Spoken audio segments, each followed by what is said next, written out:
Después de que Pablo en el capítulo 1 animaba a Timoteo a pelear la buena batalla como un buen soldado de Jesucristo, a combatir con estos falsos o con estos supuestos doctores de la ley y pedirle al pueblo, a los hermanos que se congregaban en la iglesia de Éfeso, de que no prestaran atención a esas falsas doctrinas, a esas falsas enseñanzas que estos hombres estaban trayendo. Por lo que acabamos de leer, entendemos que Pablo continuará instruyendo a Timoteo por medio de esta carta de cómo se ve una iglesia sana, cómo es que debe actuar, cómo debe verse ante la sociedad o delante de los ojos de Dios una iglesia que es guiada por su espíritu y por la palabra de Dios. ¿Cómo es que se ve? Si los falsos maestros y sus fábulas, con todas esas historias, genealogías interminables, distraían a los oyentes de la verdadera fe, produciendo en ellos contiendas, ¿qué espera entonces Pablo que produzca en los verdaderos creyentes, en estos creyentes que son enseñados por la buena enseñanza, por lo que se conoce hoy en día como la sana doctrina, o como en ese tiempo también se conocía como la sana doctrina? Si la falsa enseñanza producía algo, la buena enseñanza, la sana doctrina debía también producir algo, todo lo contrario en los oyentes, y no solamente de una vida particular, sino también en la vida de la congregación. Hermanos, cuando Pablo está animando a Timoteo, no solamente les dice, como que en la iglesia les dice, no hagan esto, no escuchen esto, no presten atención a aquello. No solamente la tarea de Pablo, de Timoteo iba a ser esa, sino que debía instruirles de cómo debían vivir, cómo debían prestar atención y cómo debían ocupar su tiempo individualmente y congregacionalmente. Porque si solamente Timoteo les decía, no hagan esto, no hagan aquello, todos van a preguntar y van a decir, ¿y entonces qué tenemos que hacer? Si yo no presto atención a los falsos, ¿a qué debo prestarle atención? Si yo no debo seguir sus enseñanzas, ¿qué es lo que yo debo seguir? Si yo no debo ocupar mi tiempo en genealogías interminables, los cuales acarrean disputa, entonces ¿a qué o en qué debo ocupar mi tiempo para que pueda ser diferente a las falsas doctrinas que estaban siendo enseñadas? Mis hermanos, los que habían recibido la salvación, que era por medio del Evangelio en Cristo Jesús, en esta iglesia en Éfeso, en esta iglesia local de Éfeso, debían dar a conocer a ese Salvador que los había salvado. Pero no solamente debían dar a conocer, sino que también primeramente debían acudir a este Dios del cual viene la salvación. Es por eso que he titulado este sermón, Una iglesia sana ora por los perdidos. Una iglesia sana ora por los perdidos. Y es lo que Pablo va a exhortar a Timoteo que se haga. No hagan esto, les digo, no presten atención a las fábulas, no presten atención a estos falsos doctores de la ley, no le presten atención, no escuchen sus enseñanzas, pero ahora escuchen esto. Porque ahora voy a exhortar a la iglesia a que se ocupe de esto. Y ahí en el primer versículo del capítulo 2 dice así, exhorto ante todo a que se hagan rogativas, oraciones, peticiones y acciones de gracia por todos los hombres. Pablo, ¿por qué está diciendo esto a Timoteo? ¿Por qué le escribe esto? Porque Pablo sabía muy bien el propósito de la iglesia. El propósito por el cual la iglesia existe es precisamente para anunciar y dar a conocer al único Dios verdadero y a Jesucristo, el Salvador de todas las personas. El Salvador. Entonces Pablo está exhortando a esta iglesia local, a la iglesia en Éfeso, que había dejado de hacer esto, desviándose o distrayéndose por las falsas doctrinas, estaban entretenidos en estas cosas, o cualquier excusa que pudieran tener, no, bueno, yo me distraje por esto, por aquello, pero cualquiera sea su excusa, cualquiera sea el motivo, los hermanos debían volver al único objetivo por el cual existían.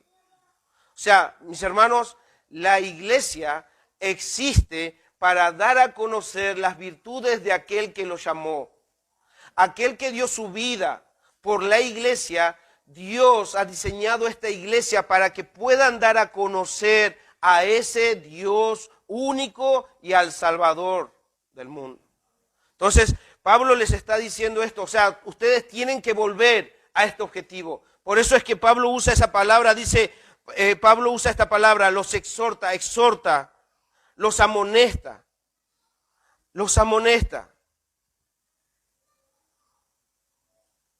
En vez de estar distrayéndose con todas estas cosas, yo los exhorto, hermanos, les está diciendo, los exhorto a qué, a que se hagan qué, dice ahí primeramente, da 4 palabras, 4 objetivos de cómo debían estar ocupándose esta iglesia por los perdidos. Primero, dice, los exhorto a que se hagan qué, rogativas. Vamos a examinar estas palabras, aunque al final nos vamos a dar cuenta que todas estas tienen un solo objetivo, pero el analizar las palabras nos llevan a entender la actitud por la cual nosotros debemos venir a Dios. Entonces dice exhorto, los animo, hermanos, los amonesto a que se hagan rogativas. Este rogativas tiene un sentido de necesidad, una necesidad de un suplicante y un sentido también de su propia insuficiencia. ¿Qué quiere decir esto? ¿Cómo es que la iglesia debía ver a los perdidos? ¿O cómo es que nosotros debemos ver y hacer estas rogativas? ¿Cómo nosotros llegamos a ese sentir de las rogativas, a su verdadero objetivo? Mis hermanos, al ver la inmensa cantidad de personas que están perdidas, porque cuando salimos, el Señor mismo dijo, oren, porque la mies es mucha y los obreros son pocos. O sea, hay muchas personas que están en la perdición, hay muchas personas que están destinadas a una condenación eterna. Al ver la inmensa cantidad de gente que se pierde, y muchas veces nosotros mismos al sentir que no tenemos la capacidad de poder llegar a todos ellos, es cuando debemos nosotros suplicar, es cuando nosotros debemos acudir a Dios. Primero, ¿para qué? Para que Él pueda producir en nosotros el valor. Y a su vez también debemos suplicar a Dios por aquellos perdidos, para que puedan escuchar este evangelio.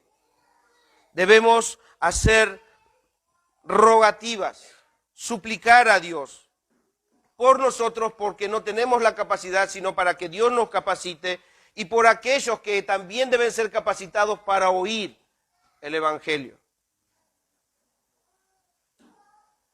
También dice que no solamente deben hacerse rogativas, sino también oraciones. Por una providencia solamente de Dios, ayer, por ejemplo, estuvimos aprendiendo acerca de la oración. Y sinceramente no estaba planeado. O sea, no es que nos pusimos de acuerdo para que justo en esta fecha pueda coincidir la oración como un medio de adoración a Dios, sino que por la providencia del Señor también nos hace atender a esto. Y ayer aprendimos que la oración es un medio de adoración y de reverencia hacia Dios. Nosotros sabemos, hermanos, por experiencia propia, que un pecador arrepentido, como lo somos nosotros, va a llevar gloria, honra, alabanza a nuestro Dios. ¿Por qué? Porque Dios es el Señor de la salvación. Entonces todo pecador arrepentido va a llevar gloria, honra y alabanza a nuestro Dios. Y es por eso que nosotros debemos orar por estos perdidos, para que seamos más aquellos que honremos y glorifiquemos a nuestro Dios. Debemos orar a Dios. Pero también dice que se deben hacer peticiones. Esas peticiones tienen el propósito de que ponernos a nosotros como intercesores por estas personas. Intercesiones, peticiones.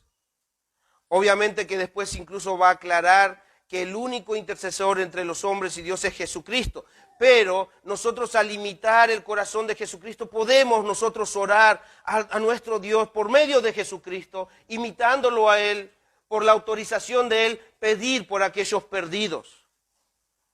Entonces podemos nosotros pedir la presencia o la audiencia de Dios a favor de otros.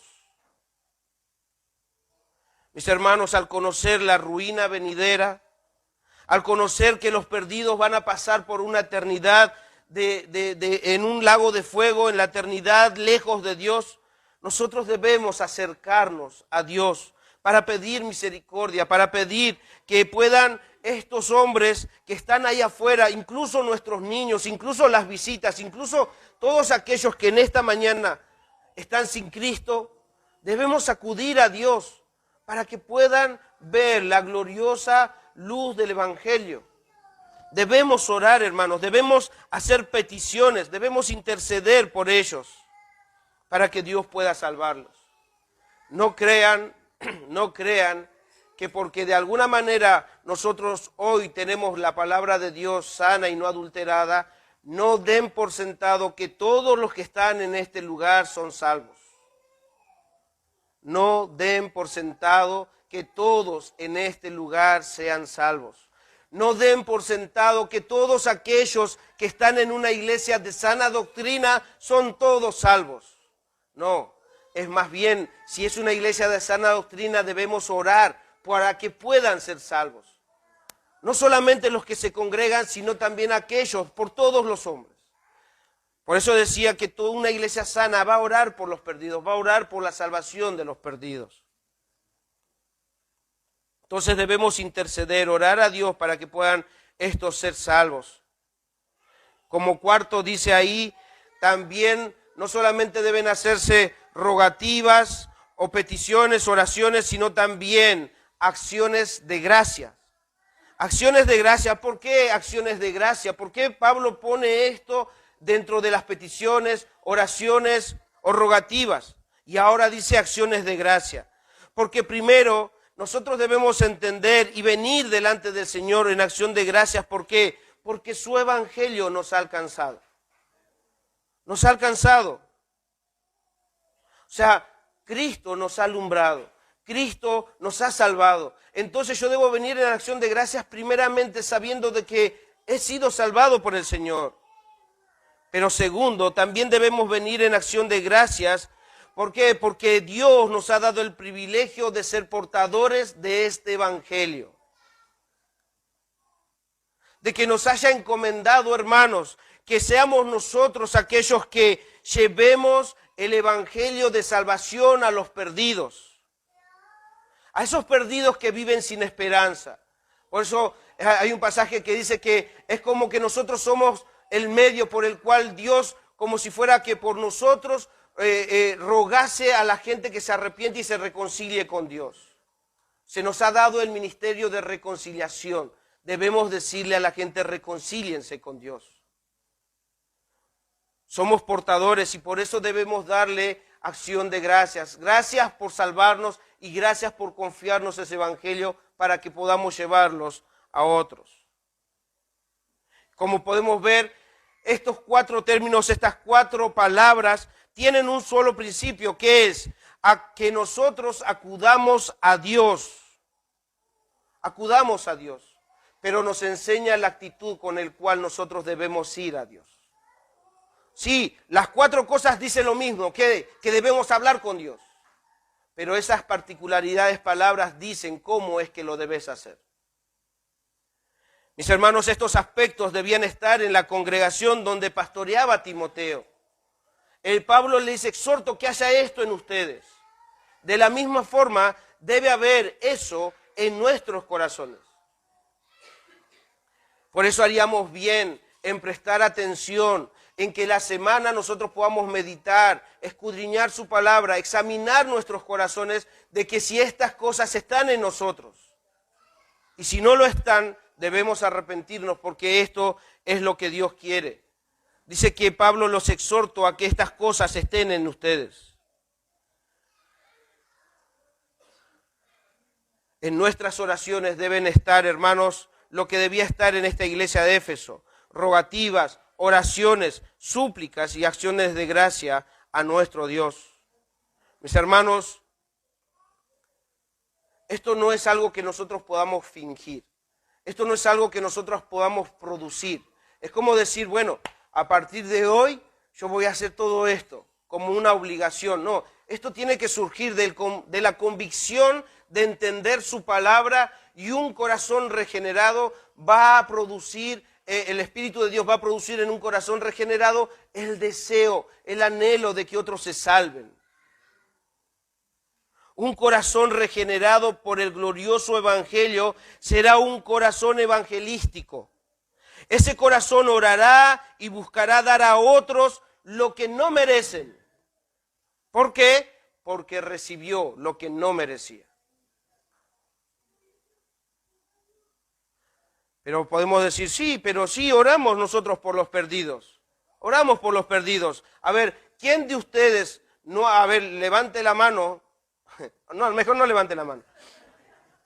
Los voy a comprometer. Pero ¿quién de ustedes no ha orado por un familiar? ¿Quién de ustedes no ha orado por un familiar inconverso? Creo que de alguna manera todos deberíamos hacerlo. Por eso no voy a decir que levanten la mano. Si no has orado por un familiar tuyo, debes hacerlo. ¿Quién de ustedes no ha orado alguna vez por un amigo, un compañero de trabajo, un compañero de colegio o cualquiera que sea de un círculo íntimo? Creo que de alguna manera todos hemos podido orar, interceder, suplicar por un ser querido, por un ser allegado. Y no es que esté mal eso, pero si solamente oramos por aquellos allegados, nosotros podemos descuidar la exhortación que está haciendo Pablo a Timoteo. Él le dice a Timoteo en esta carta que debe hacer todas esas cosas, que la iglesia debía acudir a Dios por los familiares, por los amigos. ¿Eso es lo que le está diciendo? No, dice por todos los hombres. El Señor no nos manda a orar o a predicar solamente a nuestros familiares o a nuestras personas cercanas. Él nos manda a predicar a toda criatura, o sea, a todas las personas y en todas partes. ¿Acaso no está escrito en Hechos que Dios manda a todos los hombres en todo lugar que se arrepientan? Entonces, si Dios manda a que todos los hombres en todo lugar, todas las personas se arrepientan, es porque nosotros debemos orar por todos ellos, para que Dios produzca en ellos el arrepentimiento. Lo mismo dice en 2 de Pedro 3:9.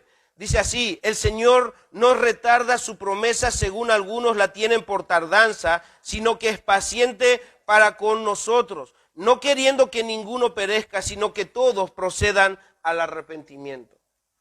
Entonces nosotros, entendiendo el corazón de nuestro Dios, entendiendo el objetivo de su evangelio, nosotros debemos orar por todos aquellos, para que todos puedan ser salvos. Pero siempre sale un teólogo, ¿no? El hermano está diciendo que debemos orar por todos y porque todos tienen que ser salvos. ¿Acaso la Biblia no dice que algunos nomás se salvarán? Ese es un teólogo que al toque sale, ¿no? Yo no estoy hablando de la elección, no estoy hablando de los elegidos, estoy hablando de una oración que se debe hacer de una forma evangelística, un corazón que desea que otros se salven. Posiblemente sí, la Biblia habla que muchos son los llamados, pero pocos los escogidos. Está bien, pero no es tu tarea, no es tu deber averiguar quiénes son y quiénes no lo son.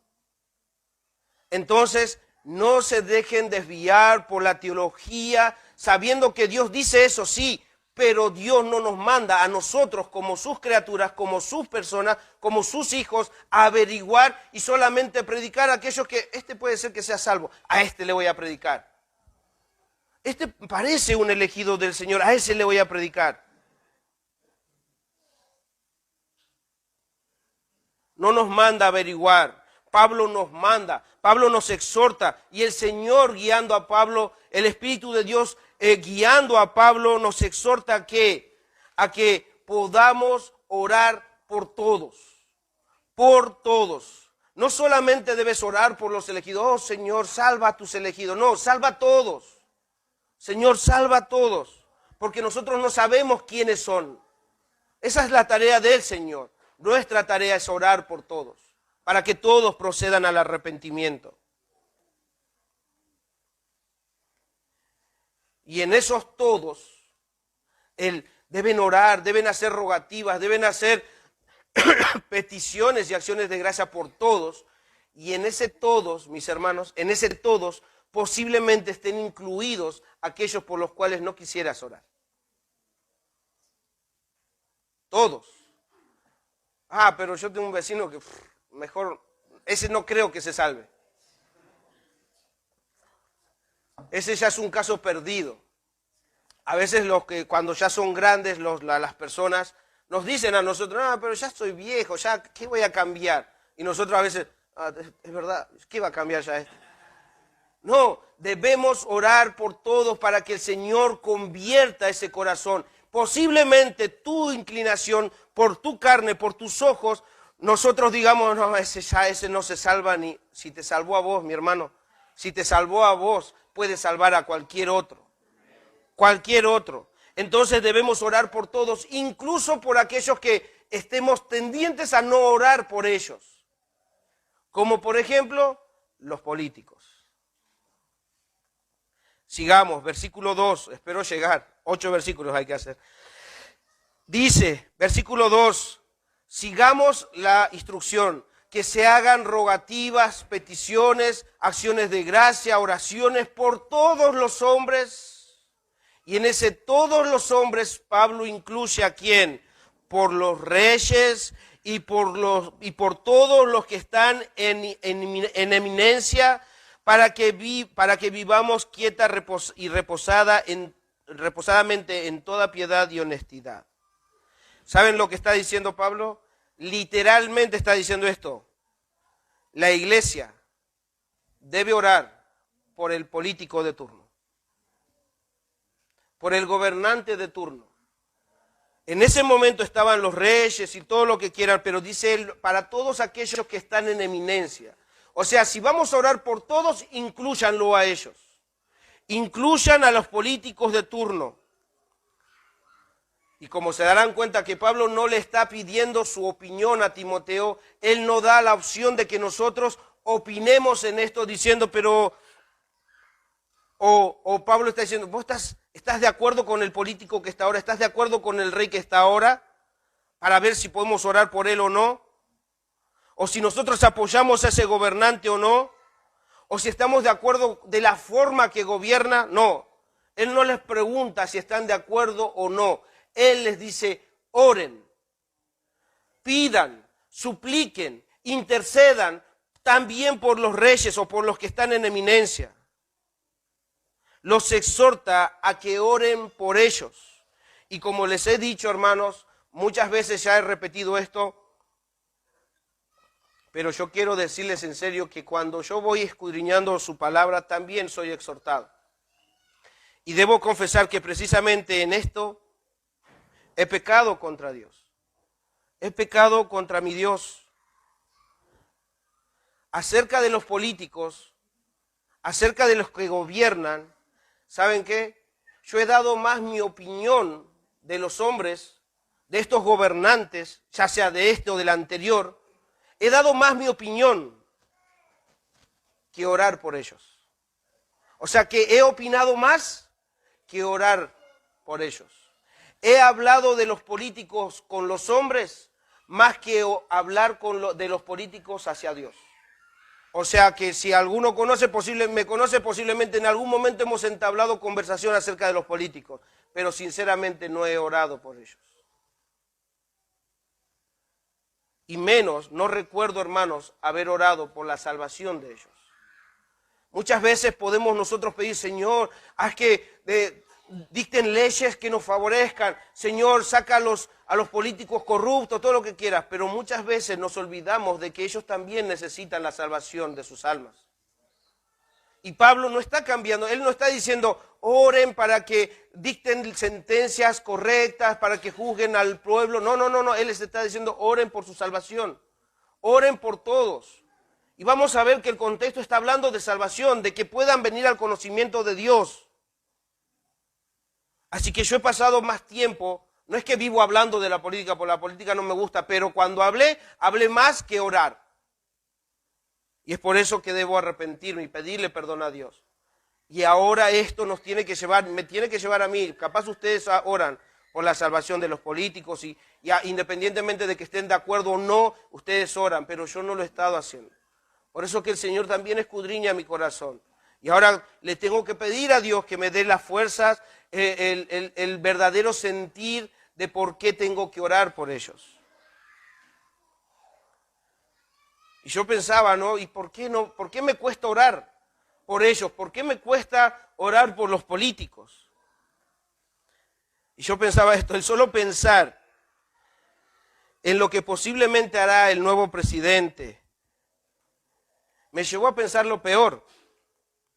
Sé que muchos políticos son corruptos y solamente buscan el poder, pero Pablo no me manda a analizarlos. Pablo, el Señor no nos manda a analizar a los políticos, nos manda a orar por ellos. Y así como yo, posiblemente haya alguno que dirá, pero ¿cómo puedo orar por un político que se burla de Dios? ¿Cómo puedo orar yo por alguien que se burla de las cosas de Dios?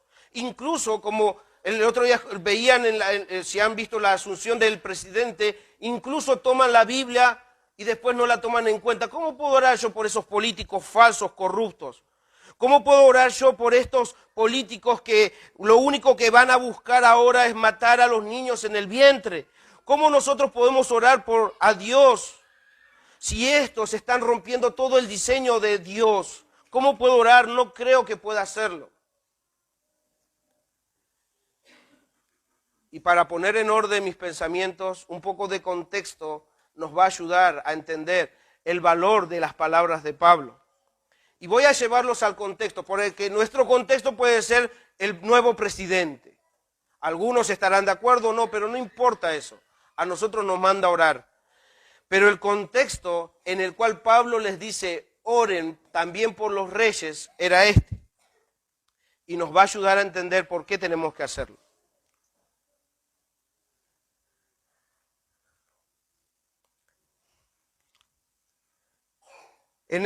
Cuando esta iglesia en Éfeso estaba surgiendo, tenía vida, en ese entonces el político de turno era el emperador romano Nerón. Si ustedes, googleen si quieren, pero no hay cosas buenas que hablen de Nerón. Nerón era un gobernante especialmente cruel. Cuando Pablo escribió esta carta, la persecución era una amenaza creciente para los cristianos, o sea, no estaban abogando por los cristianos, la persecución era creciente para los cristianos. Incluso más tarde, cuando en el año 64 después de Cristo, Nerón necesitó un chivo expiatorio para el gran incendio que destruyó una buena parte de Roma, ¿saben a quién culpó? A los cristianos. A los cristianos. Entonces, luego de todo esto, la persecución se esparció por todo el imperio de Roma. No solamente se privó a los cristianos de ciertos privilegios en la sociedad, sino que algunos fueron públicamente muertos de una manera cruel, quemados y echados a las fieras. Y por ese tipo de políticos, por ese tipo de gobernantes, Pablo le está diciendo a Timoteo, oren. Oren. Y uno resiste todavía y dice, pero ¿por qué sí o sí tengo que orar por ellos? Te voy a dar un motivo que debería ser suficiente para vos orar o para yo mismo orar por ellos. Y nos lo da el apóstol Pablo. Versículo 3. ¿Por qué tengo que orar sí o sí por estos gobernantes o por todos los hombres, incluso por aquellos que no quiero orar? Versículo 3 dice, porque esto es bueno y agradable delante de Dios nuestro Salvador. Mis hermanos, eso debería ser la única y la suficiente razón por la que nosotros debemos doblar nuestras rodillas para orar por todos, incluyendo los políticos de turno, porque es la voluntad de Dios. Un hermano del siglo II dijo esto. Miren cómo estos cristianos que veían la persecución de los gobernantes, de todas las personas, y estos gobernantes que fomentaban todo eso, él decía esto: yo mejor honraré al rey, no adorarlo, sino orar, no adorar, perdón, voy a leer de nuevo. Yo mejor honraré al rey, no adorándolo, sino orando por él. Pero a Dios, al Dios vivo y verdadero, yo lo alabo, sabiendo que el rey está hecho por él. Y él dice a los hermanos: honre al rey, esté sujeto a él, ore por él, con una mente leal, porque si lo hace, la voluntad de Dios está haciendo. Mis hermanos, ayer, los que estuvimos presentes, aprendimos que cuando nosotros oramos en adoración al Señor, cuando nosotros oramos, debemos orar conforme a su voluntad, ¿verdad? Eso es lo que aprendimos ayer. Las oraciones deben hacerse conforme a la voluntad de Dios. Y hoy estamos escuchando que es su voluntad. La voluntad de nuestro Dios es que oremos por la salvación de todas las personas, incluyendo los gobernantes. Esa es su voluntad. Entonces debemos orar también conforme a su voluntad. Es por eso que decía que un corazón evangelístico va a imitar el corazón del Salvador, va a imitar el corazón de nuestro Dios. Versículo 4. ¿Por qué tenemos que orar? ¿Por qué debemos pedir por ellos? ¿Por qué? Porque nuestro Salvador eso es lo que quiere. Esa es su voluntad. Porque dice ahí en el versículo 4, el cual quiere que todos los hombres sean ¿qué? Y vengan al conocimiento de la verdad. El Señor quiere que todos los hombres sean salvos y vengan al conocimiento de la verdad. Es por eso que citaba anteriormente ese pasaje que dice que Dios no retarda su venida, pero Él es paciente para que procedan al arrepentimiento. Dios no se complace en que el impío se pierda, sino que más bien venga al arrepentimiento. Ese es el corazón de nuestro Dios. Y entonces dice ahí que los hombres sean salvos y vengan al conocimiento de la verdad. La única forma de recibir salvación es conocer la verdad salvadora. Y no estoy hablando de un mero conocimiento intelectual. Sí, yo sé que Cristo es el Salvador y el Evangelio salva. Sí, podés saberlo con la mente, pero lo tenés que creer con el corazón. Entonces, Pablo dice que vengan al conocimiento de esa verdad salvadora, no de una forma intelectual, sino que más bien deben venir y experimentar y conocer a aquel que dijo: yo soy el camino, la verdad y la vida. Nadie llega al Padre si no es por mí. Es conocerle a Él, es verle a Él. Y no solamente este pasaje de salvación está en el Nuevo Testamento, sino también en el Antiguo, cuando el profeta Isaías decía en el capítulo 45, versículo 2, hablando el Señor, dice: mirad a mí y sed salvos todos los términos de la tierra, porque yo soy Dios y no hay más. Dios quiere que podamos todos en esta mañana poder verlo a Él, porque en Él solamente hay salvación. Una sola invitación para todos. Un solo mensaje para que creamos todos. ¿Por qué solamente un mensaje o una invitación? Porque hay un solo Dios que todos debemos conocer. Conocer la verdad es conocer a nuestro Dios. Versículo 5 dice ahí: porque hay un solo Dios, hay un solo Dios y un solo mediador entre Dios y los hombres, Jesucristo hombre. Sé que allá afuera, mis hermanos, hay muchas religiones, hay muchas creencias, hay muchos que dicen tener un Dios a su manera, pero mis hermanos, nosotros conocemos que hay un solo Dios y debemos orar para que la gente que está allá afuera siguiendo a sus propios dioses vengan a conocer al único Dios verdadero. Y que el Señor pueda darnos esa sabiduría, esa fuerza de poder guiarlos al Salvador.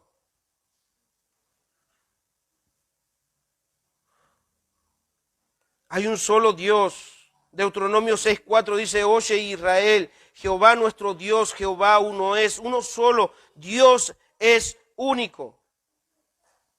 Y así como hay un solo Dios, Pablo le dice también a Timoteo que hay un solo mediador entre Dios y los hombres. Y ese mediador es Jesucristo, hombre, aquel que fue encarnado, el Verbo hecho carne. Esto nos indica, hermanos, que debemos orar por los pecadores para que puedan acercarse a Dios por medio del único que puede acercarlos a Dios, Jesucristo. Esto nos da pie, esto me da pie para poder hablar a aquellos, como dije hace un rato, yo entiendo por su palabra que no todos acá en esta mañana son salvos, no todos. Cada corazón lo sabe, cada persona sabe si ha puesto su confianza en Dios o no. Cada persona sabe cómo está viviendo delante de Dios. Yo posiblemente los veo los fines de semana y nada más, pero Dios ve todos los días su accionar, su caminar, su pensar. Pero debo decirles, tanto niños como jóvenes y grandes, que si la palabra de Dios nos dice que hay un solo mediador entre los hombres y Dios, yo debo hablarles de ese mediador, de Jesucristo.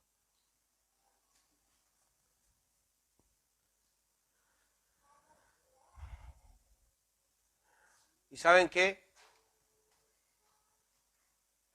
La única forma de ser salvo era escuchar y venir al conocimiento de la verdad salvadora. Y en esta mañana estás escuchando esa verdad salvadora, que solamente hay un Dios y un mediador. O sea que hay alguien, hay una sola persona, alguien que puede darte esa salvación. Hay uno solo, y ese es Jesucristo. Por eso es que Dios nos trae, por eso es que Dios nos llama, para que nosotros escuchemos esa verdad salvadora. Dios quiere que escuches, pero también que creas con tu corazón que solamente Cristo puede ser esa persona que ha dado su vida para salvarte y darte una nueva vida.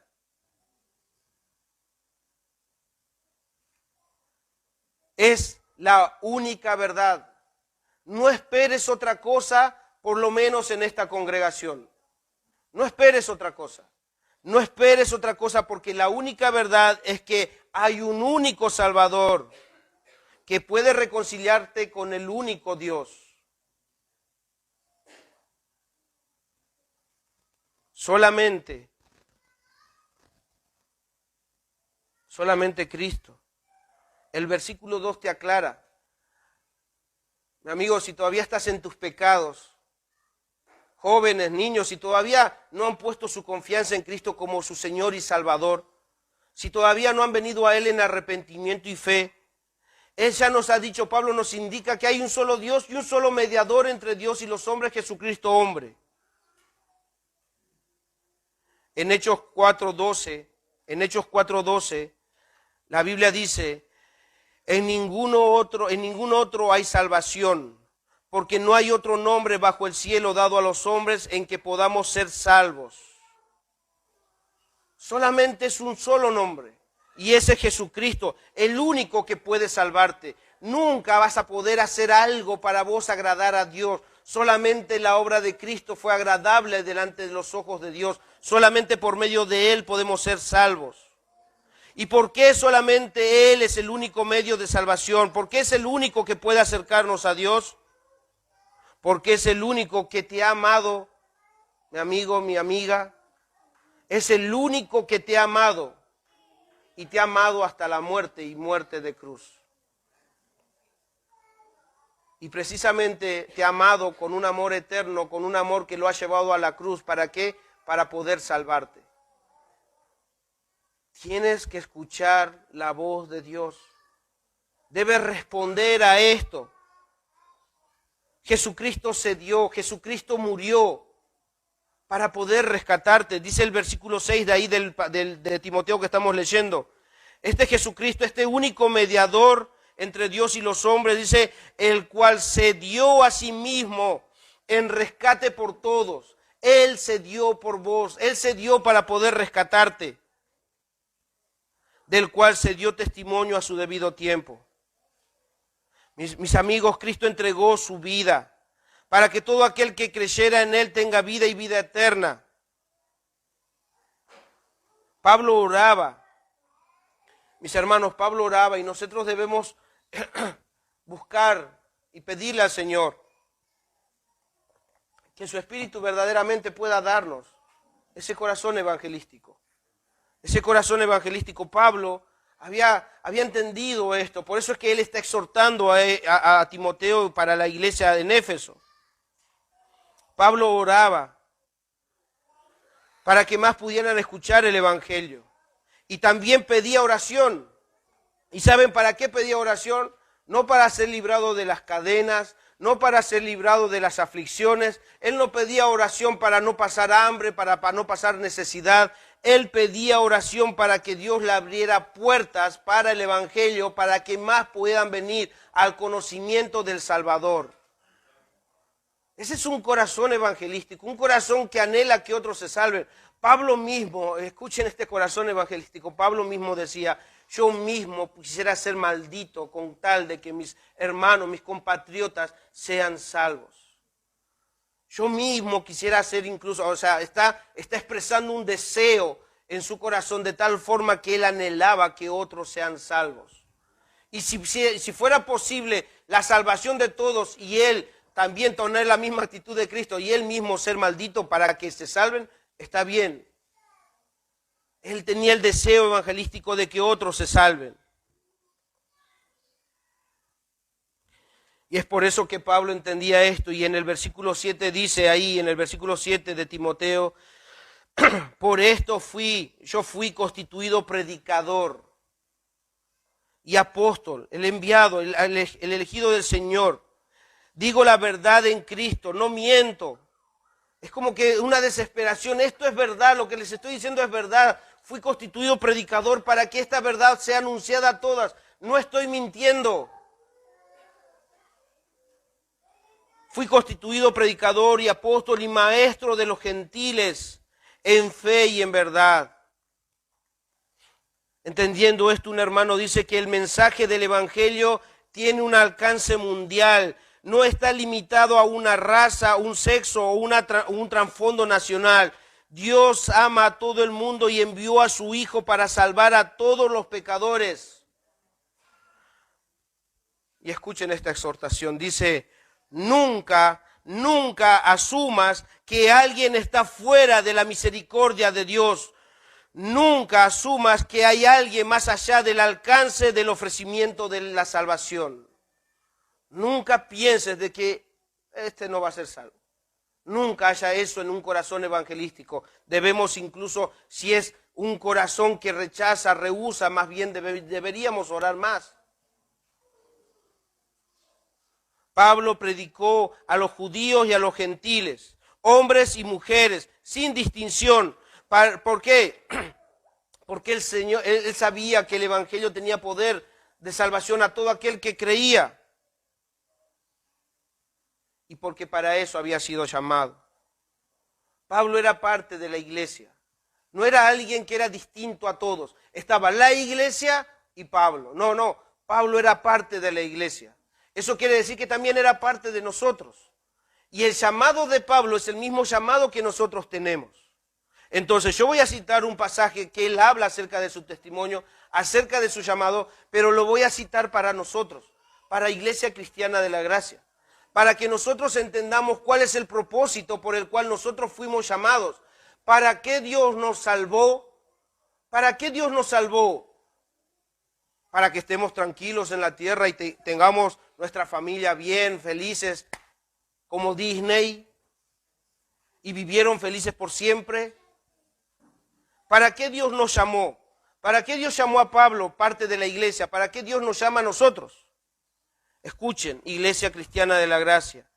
Dios nos salvó, Dios nos apartó, Dios nos llamó para que abra sus ojos, los ojos de los gentiles, de aquellos que no creen, para que abra sus ojos, para que se conviertan de las tinieblas a la luz y de la potestad de Satanás a Dios, para que reciban por la fe que es en mí, dice Jesús, perdón de pecados y herencia entre los santificados.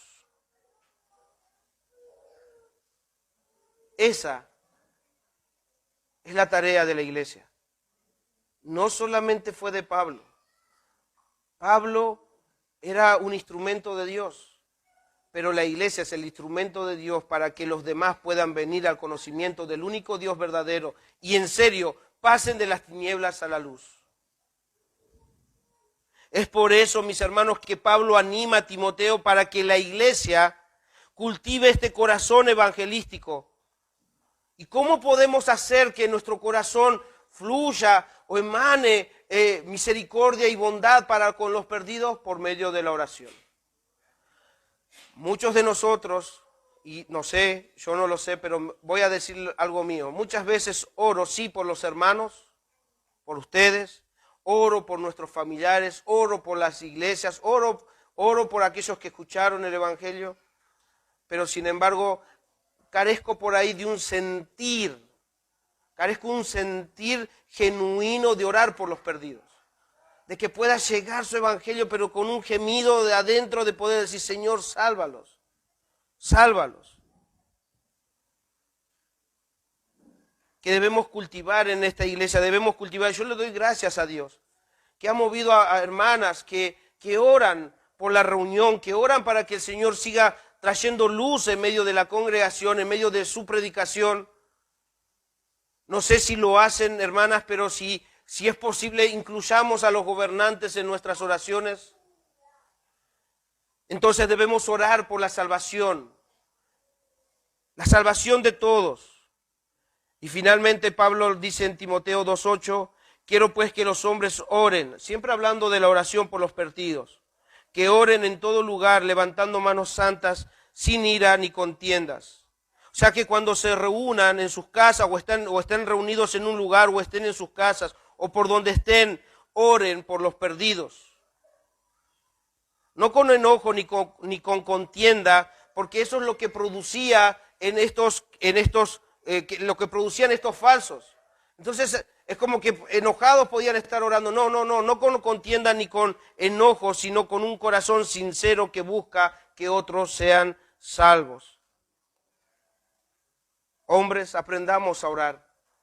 Oremos como el Señor nos indica en su palabra. Que podamos orar y clamar a nuestro Dios. Solo Dios puede enseñarnos a orar. Uno de sus discípulos le dijo, Señor, enséñanos a orar. Enséñanos a orar. Por eso pido a Dios que nos pueda exhortar, nos pueda animar por medio de esta carta, a que podamos orar fervientemente por los perdidos, incluyendo por los gobernantes. Y para finalizar, hermanos,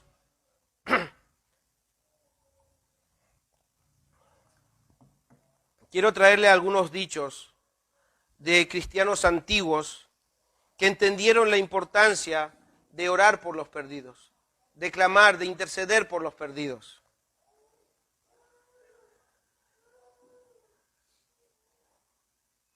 Y con esto no quiero que nos vayamos acá buscando orar de la misma forma, sino que podamos nosotros pedirle a Dios que el Señor nos ayude a sentir lo que ellos sintieron. Porque a veces nosotros decimos, mira, voy a citar a Spurgeon, por ejemplo, tengo que orar como Spurgeon para que mi oración sea escuchada. No ores como Spurgeon, sentí como Spurgeon. Porque eso es lo que el Espíritu de Dios debe hacernos sentir. Spurgeon o los que voy a citar ahora no oraron. Es más, voy a citar un pasaje bíblico más, no oraron porque otros le decían orad de esta forma o hacer así. Oraron porque sentían en el corazón el pesar por los perdidos. Spurgeon dice esto, hablando de la oración, de poder interceder, de acudir a Dios por los perdidos. Usted, dice Spurgeon, usted no podrá traer almas a Dios si usted mismo no va a Dios.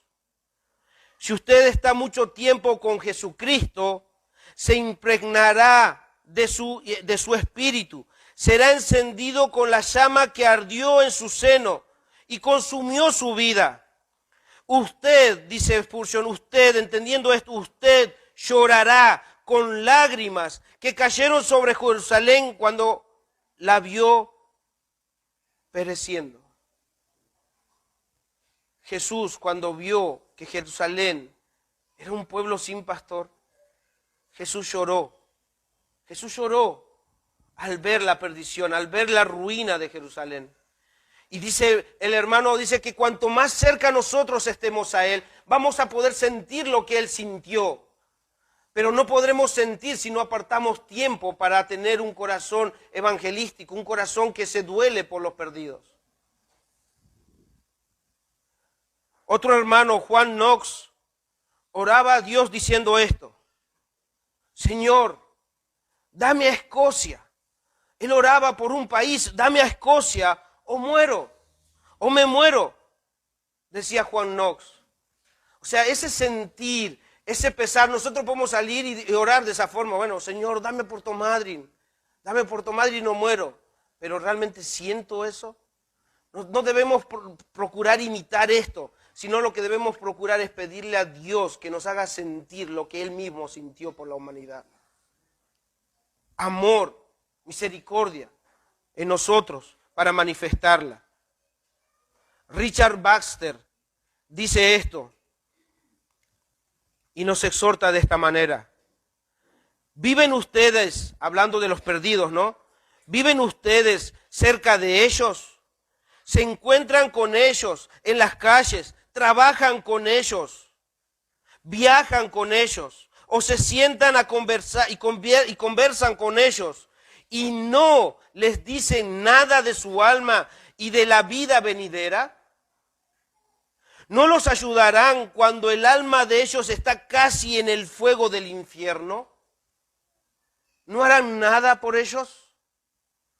Oh, que el Señor pueda darnos ese corazón, ese sentir que estos hombres tuvieron. Y alguien más contemporáneo nuestro, el hermano MacArthur, dice que la evangelización empieza con un corazón que ora. La evangelización empieza con la oración evangelística. Nuestro corazón va a ser preparado para predicar el evangelio si nosotros apartamos tiempo a orar por los perdidos. Porque posiblemente, hermanos, sí salgamos a evangelizar, pero posiblemente también lo podamos hacer de una forma automática, sin sentir el verdadero pesar por los pecadores. El poder pedir por esos pecadores, el poder separar ese tiempo: Señor, prepara mi corazón para predicar tu evangelio, que puedan venir al arrepentimiento. Y ese corazón que ha sido preparado, trabajado, cultivado en una oración evangelística, Dios va a usar también para que su evangelio no solamente pase con palabras, sino con el Espíritu de Dios, transformándolos, llevándolos de los ídolos al único Dios verdadero. Pero la verdadera evangelización empieza con un corazón que ora, que intercede, que clama por los perdidos. Y no solamente quiero que en la semana cuando mediten, no solamente quiero que puedan ver y buscar, sentir lo que sentían estos hombres. También quiero, hermanos, que juntos podamos nosotros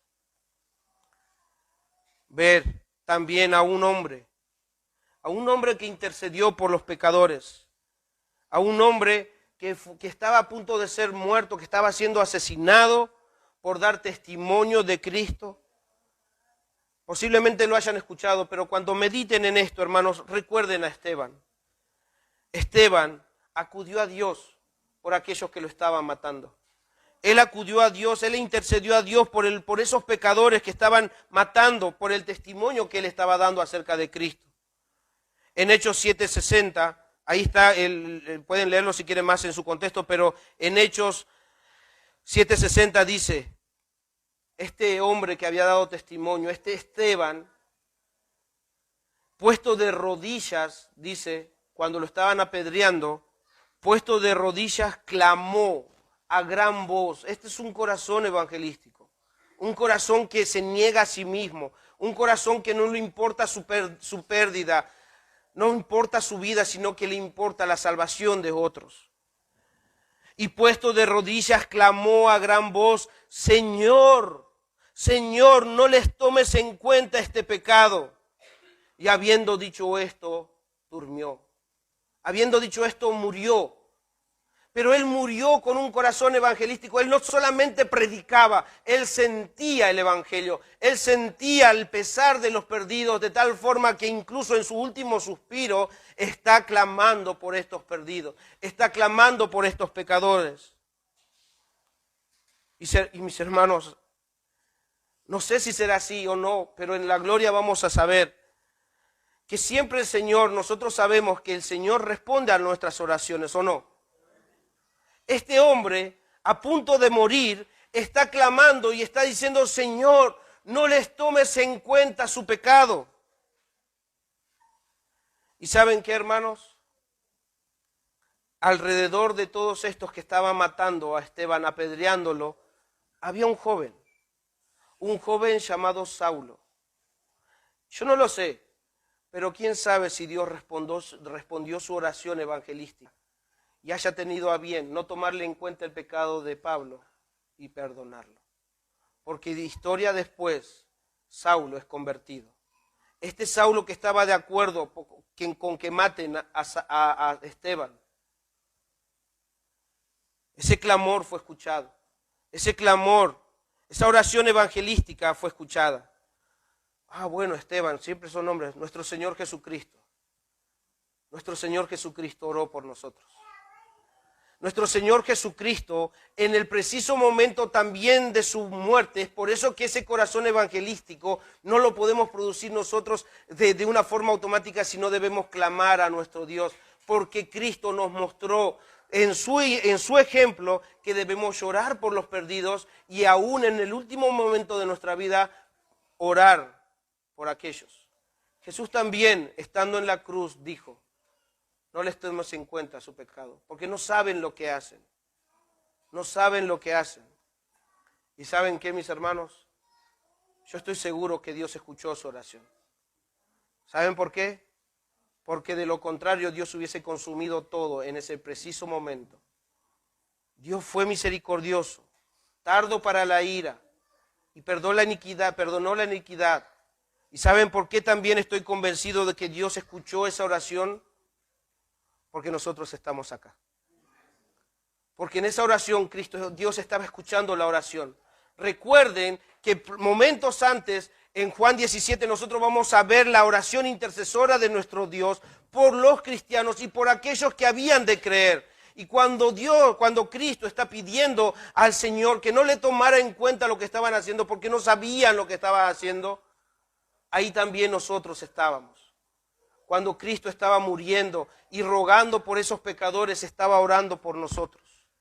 Una oración intercesora, una oración que clamaba por misericordia por esos pecadores. Él estaba orando también por nosotros.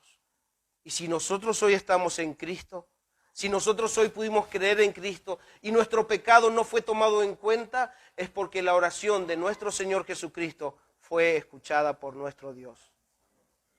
Mis hermanos, que nuestro Dios pueda llevarnos a sentir el pesar por los perdidos, que podamos orar los unos por los otros.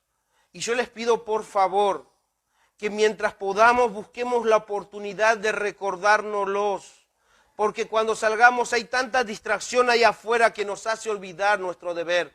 Entonces usemos el cuerpo. Les pido por favor que me recuerden, ya sea por mensaje, ya sea por un llamado, ya sea por lo que quieran. Ayúdenme a recordar, ayudémonos los unos a los otros a orar y a cultivar esto que solamente Dios puede darnos. Que podamos acudir a nuestro Dios para sentir lo que Él sintió por los perdidos y llorar por ellos, y orar, interceder, pedir, rogar y darle acción de gracias por los perdidos. El deber, la responsabilidad, el diseño de la iglesia es para que nosotros oremos por los perdidos y demos a conocer